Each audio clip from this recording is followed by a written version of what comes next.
Du haut de ses 44 mètres, la tour Hassan est aujourd'hui l'un des monuments les plus visités dans le royaume, bien que l'édifice, construit au début du XIIe siècle sur ordre du sultan Yaqub el-Mansour, n'ait jamais été achevé.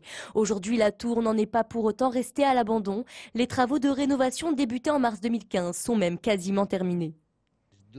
Depuis sa réhabilitation, le monument est vraiment très beau, et ceci qu'on le voit de Rabat ou de Salé. Les touristes qui viennent à Rabat ou même dans le reste du Maroc veulent absolument visiter la tour Hassan.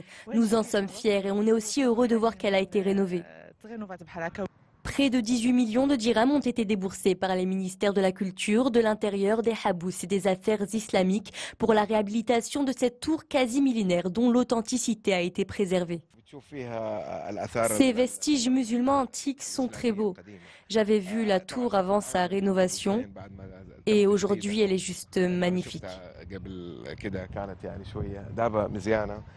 Le lieu qui abrite également le mausolée Mohamed V avait déjà été rénové il y a près d'un demi-siècle, mais l'humidité et la pollution ont au fil des années terni et fragilisé l'édifice. Aujourd'hui, il peut enfin jouir d'une deuxième jeunesse pour le plus grand bonheur d'Herbaté.